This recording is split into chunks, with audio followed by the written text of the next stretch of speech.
In any given work environment, you are going to have some good days and you're going to have some bad days. In this video, I am going to talk about how do you stay motivated in a negative sales environment. Well, that happens to us all the time, right? In life, we deal with negative people. But when you're in a sales situation, in a professional situation, and you're dealing with a client or a customer, how do you deal with that, right? So I'm going to break it down a little bit here for you guys today, and hopefully you'll get some good tips of how to deal with negative environments. So whether you're dealing with trying to make a quota or you're trying to make a sale, you may have pushback from clients, and it's easy to feel frustrated or that you're fighting this uphill battle, right? And there's strategies of how to deal with these kinds of people. And it's awesome, always hard to always even try to stay motivated sometimes at this time because you can totally feel let down when things aren't really going your way, right? So the key to staying motivated in this environment is to keep your eye on the prize, right? Your goal is to focus on what you're trying to accomplish. And there may be some different things that you may need to do to get there. And maybe the day that you're there is not the day to accomplish that goal, right? So, what you need to do is you need to focus on the positive outcomes that you want to achieve once you reach your goal. And keeping that positivity and focus is going to keep you on track of how to deal with these people. So, here's a couple quick little tips for you that might actually help you stay focused and not worry about that little negative person that's in your thorn. Okay. First thing, like I said, is you maintain a positive attitude no matter what. So, no matter what the negative environment it is, it's important for you to stay professional, for you to maintain that positive attitude, for you not to cave into what kind of negative thing that they are saying about you, and focus on remaining professional and having a good positive attitude because people will remember your attitude and how you treated them, even though they can be pretty snarky sometimes, right? So just maintain that positive attitude. And when things get tough, you just remember where that prize is that you eventually want to get to. Okay. And number two is set goals and stay focused on them, right? You want to think about things and step back and remind yourself of what you're working on so hard and keeping your goals in mind, staying focused to what you need to get accomplished. Because just because you have a hefty goal doesn't mean it has to happen that day, right? I've had $48 million territories that I had to manage by myself. And I had several clients that were 5, 6 million each accounts that I ended up having to close. But obviously, you're not going to close something like that overnight, right? It's going to take time and it's going to take relationships. But the reality is, when you have a goal, you set certain goals that are going to get you just a little bit further and into where you're going to finally be able to close that individual. So break it down. We know where your goal is. We know where your prize is. We know where you want to go, but you break that down into small chunks so that you can get there. Okay. Number three is that you cannot take anything personal.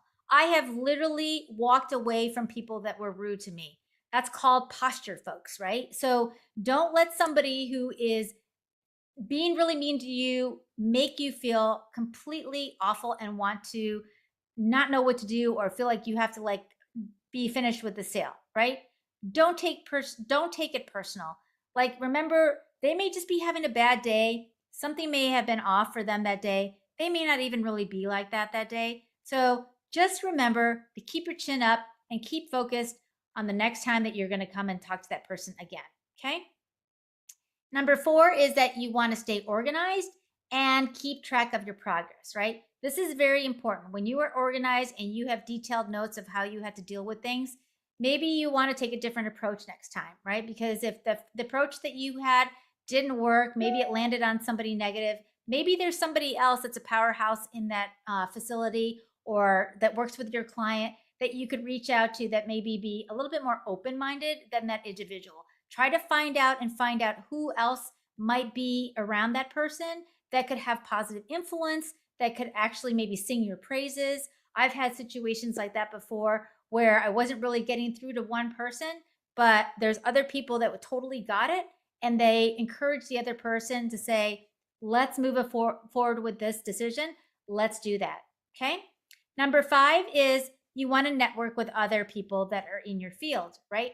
Other people that are in sales, other people that are in your company, other people that may work with you, other people that are in your industry that maybe do the same thing that you do, and run things by them, right? Say, oh my gosh, I had this most incredibly rude customer that I had to deal with the other day, and I don't know how to deal with it. How would you deal with it? And then it's kind of cool, right? Because you can role play with them and you can give them the situation. And a lot of times you can take a lot of valuable information from that individual just because now you are opening to take feedback from somebody else, right?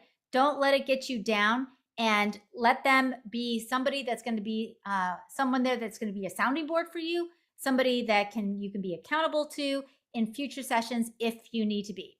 Okay. And finally, please, please, please celebrate your successes, no matter how small they may seem to be, right? We all can be grateful and happy and thankful for something that has happened to us. And even if maybe you didn't get that way with that one person, but maybe there was somebody else that you got through to. Great. Celebrate that. Don't walk out, don't leave, don't hang up the conversation, whatever it is, however your interaction is. Don't leave with your head down and thinking, oh my gosh, I did such a bad job, right? We become what we say to ourselves. So make sure that you're saying good things to yourself all the time. Next time I'm going to try this. Oh, they had a bad day. It wasn't me, right? Just deflect, right? Because it's not you, it's them. So I want you to practice these 6 tips. Hopefully these are going to give you some ideas to help you deal next time if you're faced. Hopefully you're not going to be faced too often with a negative client, but we all encounter them and we all have to try to sell to them. So we have to maintain and keep our cool so that we can have a next time to come back, a next time to present. And when they see how we behave, remember, everybody's watching you. It's not so much what you say, it's about what you do. And when people watch you and they see how you behave, they're going to want to continue to do business with you. So I hope these tips were valuable to you. And if you want more information, please follow for more. And we've got some upcoming masterclasses that are going to be for free. So if you'd like that, say free below. And I have a free guide for you called Clients for Life. Now that you've got your clients, how do you keep them for life? And it's totally free for you. All you have to do is say Clients for Life below, and we will make sure that you get that. So anyways, I hope you all are doing great. And I'm signing off for now, and we'll see you all very